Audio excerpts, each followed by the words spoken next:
Bonjour et bienvenue sur Ortem dans l'émission En classe.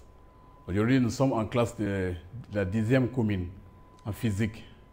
Alors, la leçon porte sur le chapitre électricité. Et dans ça, on va étudier aujourd'hui le courant électrique, précisément l'intensité du courant, la loi de Neu. Les phénomènes d'électrisation. Ici, on a l'électrisation qu'on va étudier, les différents types d'électrisation. Il y a l'électrisation par contact, par frottement, par influence. Définition de l'électrisation d'abord, c'est un transfert des charges électriques d'un corps vers un autre. L'électrisation par frottement. Alors, on va donner une expérience à travers laquelle on va expliquer comment on peut avoir l'électrisation par frottement. Alors, quand on frotte fortement un bic contre le chevet, c'est un silo à billes, communément appelé un bic. Donc, quand on frotte un bic contre le chevet et on l'approche à un petit morceau de papier, le bic attire les morceaux de papier. Alors, vous pouvez faire l'expérience à la maison sur place.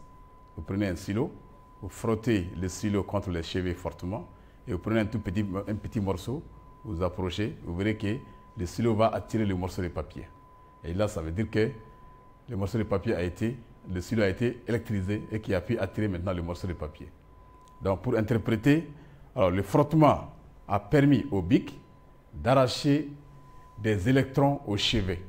Donc, il est électrisé par frottement. Donc, je répète encore, le frottement du silo contre le chevet permet au silo d'arracher des électrons au chevet. Donc, le fait que le silo a reçu des électrons, chaque électron porte la charge électrique négative. Donc, on dira que le silo aussi porte les charges électriques négatives. Donc, on dira que le bic a été électrisé. Électrisation par contact, mais sans frottement cette fois-ci.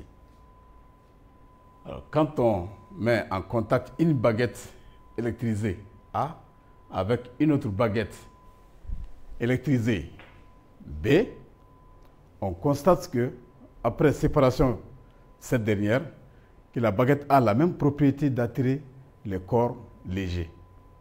Alors, comme le silo qu'on avait utilisé pour la première expérience, donc ce silo étant électrisé par frottement, quand il dépose sur les morceaux de papier, alors le morceau de papier est attiré par le silo. Après un temps, le morceau de papier va tomber. Donc cela veut dire que pendant le contact entre le silo et le morceau de papier, donc le morceau de papier a reçu un peu de charge électrique. Donc le morceau de papier a la même charge électrique que le silo en ce moment.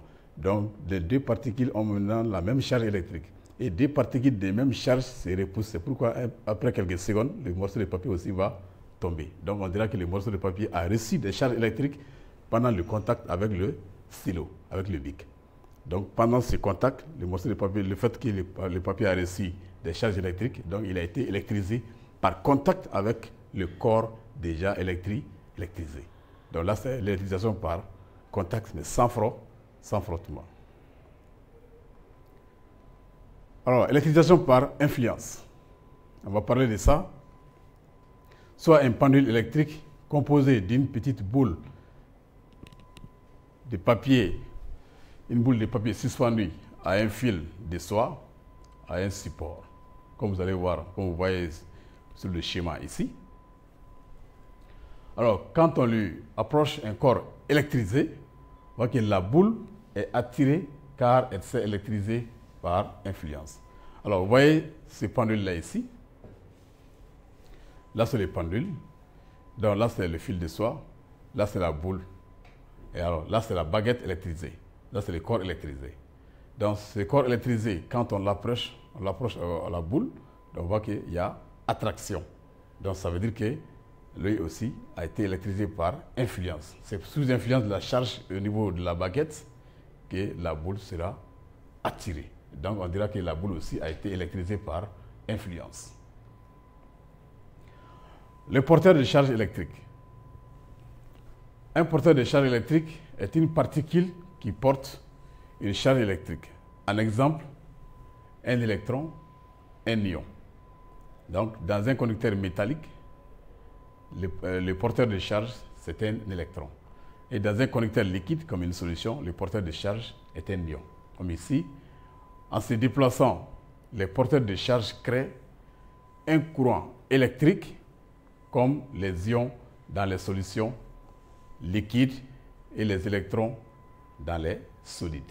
Donc, les électrons sont des porteurs de charge électrique dans les conducteurs métalliques solides et les ions sont des porteurs de charge électrique dans les conducteurs liquides, dans les solutions liquides. Le courant électrique. Donc, nous allons partir dans un simulateur qu'on appelle FET. Alors, vous pouvez rentrer dans le Google, vous tapez FET Colorado, et il y a des simulateurs qui vont vous permettre, c'est un laboratoire virtuel, on va là-bas pour étudier les courants électriques, voir ce que c'est le courant électrique. Ici, voici un circuit simple comportant une pile qui va jouer le rôle de générateur, des fils de connexion, ici un ampèremètre pour mesurer l'intensité du courant électrique, ici une lampe qu'on appelle aussi une ampoule, ici nous avons un interrupteur qui permet de commander le circuit. Maintenant, vous voyez dans le fil conducteur, les 6-, ce sont des électrons. Maintenant, on va mettre l'interrupteur en marche, on va mettre le circuit en marche et on va observer. Donc, ces électrons, ici, ça c'est la borne plus du générateur de la pile. Là, ici, ça c'est la borne négative. Donc, les électrons quittent la borne négative, se déplacent vers tout au long du circuit. Ils s'en vont vers la borne positive. Donc, chaque électron a la charge électrique négative. Donc, c'est l'ensemble maintenant de l'ensemble des charges électriques négatives qui sont en déplacement. Donc, l'ensemble de ces charges-là est appelé un courant de charge électrique. Donc, juste pour dire que le courant électrique, c'est un déplacement ordonné des charges électriques. Autrement dit, c'est un déplacement ordonné des électrons. Donc, c'est ça qu'on appelle le courant électrique. Donc, on va revenir à la leçon pour vous donner la définition claire. Donc, ici, le courant électrique, comme on a vu tout de suite, est le déplacement ordonné des charges électriques. L'intensité du courant électrique. Définition. Alors, l'intensité du courant électrique est la quantité qui traverse la section du conducteur par unité de temps. Ça veut dire que vous avez tout de suite les électrons en déplacement. Donc, la quantité d'électrons qui traversent une section du fil par seconde est appelée l'intensité du courant. Donc, elle est notée I et son unité est l'ampère. Donc, l'appareil qui permet de mesurer l'intensité du courant est appelé l'ampèremètre. C'est pourquoi ici on dit elle est mesurée à l'aide d'un appareil appelé ampèremètre. Donc, l'appareil qui permet de mesurer encore une fois l'intensité du courant électrique est appelé l'ampèremètre. L'expression de l'intensité du courant électrique. La quantité d'électricité Q qui est égale à N fois E qui traverse la section du conducteur est proportionnelle au temps de passage. Ça veut dire que la quantité d'électricité, le nombre d'électrons fois la charge élémentaire est appelée la quantité d'électricité. Donc la quantité d'électricité qui passe par une section est proportionnelle à son temps de passage. Donc on va matérialiser ça mathématiquement, ça veut dire que Q égale à NE est proportionnel au temps T. Ici, en NB, petit n qui est là, est le nombre d'électrons. Petit e, qui est dans la formule, est appelé la charge élémentaire de l'électron. Il s'agit de ce petit e là. Donc petit e, ça c'est la charge élémentaire. Petit n est appelé le nombre d'électrons. Alors, on disait tout de suite que Q, la quantité d'électricité est appelée Q, est proportionnelle au temps de passage. Donc, ça veut dire que la quantité d'électricité est égale à quelque chose fois le temps de passage. Alors, cette constante de proportionnalité I est l'intensité du courant électrique. Donc, on tire I dans la formule. Et on aura I égale à Q sur T. Q est en coulomb, la charge. T est en secondes dans le système international. Alors, en fonction du nombre d'électrons, N, on peut donner la formule de l'intensité du courant électrique. Puisque l'intensité du courant électrique, I, ici, est égale à Q sur T. Or, en haut, Q est égal à N fois E. On remplace Q maintenant dans sa formule ici par N fois E. Donc, on aura N fois E sur T. C'est ce qui nous donne I ici égal à N fois E sur le temps T. Donc là, c'est l'intensité du courant en fonction du nombre d'électrons, de la charge élémentaire et du temps de passage. Le sens conventionnel du courant. Alors, on va montrer le sens du courant. On va partir encore dans le laboratoire virtuel. Vous voyez ici, les électrons font leur déplacement de la borne négative, vous voyez, de la borne négative vers la borne positive du générateur. Donc le sens conventionnel du courant, c'est le sens contraire. Donc voici le sens conventionnel du courant qui est matérialisé par la flèche. Vous voyez ici. Donc là, ici, c'est la borne plus.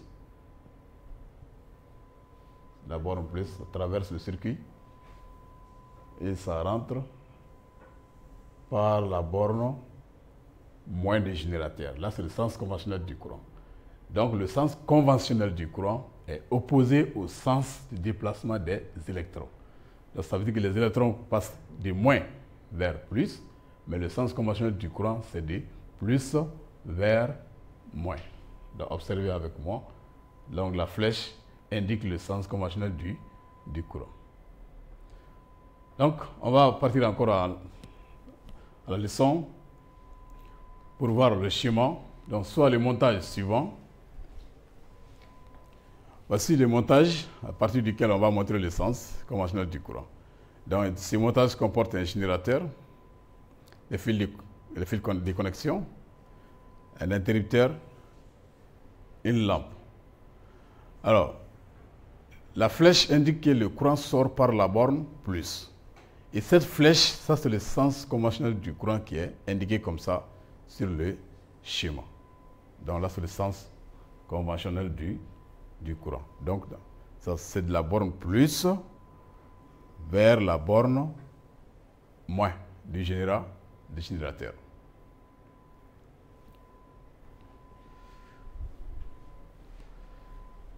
Alors, on va au circuit dérivé ou montage en parallèle.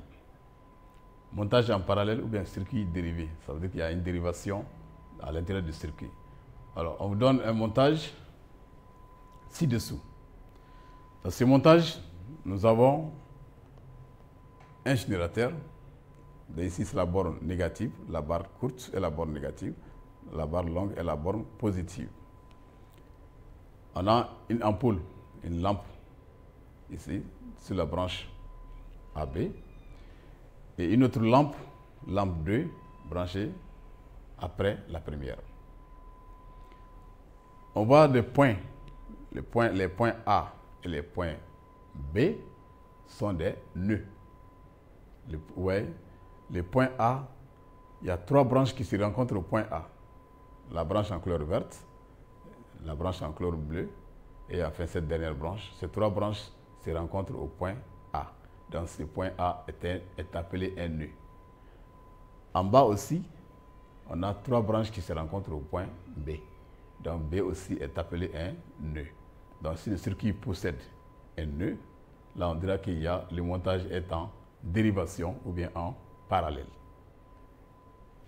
Donc les points A et B sont des nœuds. Un nœud, c'est quoi?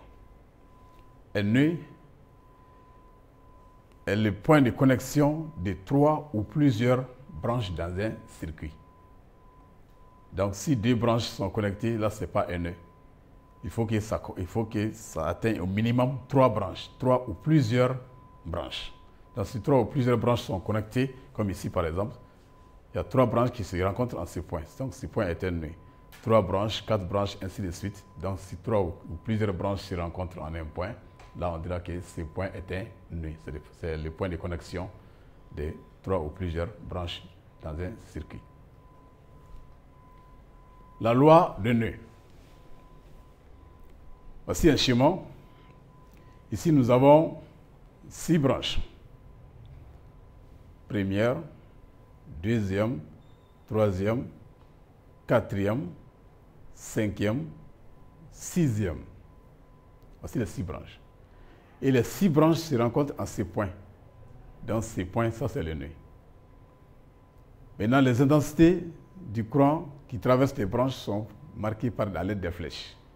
Là, c'est l'intensité du courant I1 qui traverse cette branche, l'intensité du courant ID qui traverse cette branche, et l'intensité du courant I3 qui traverse cette branche, I4 pour cette branche, I5 pour cette branche et I6 pour la dernière.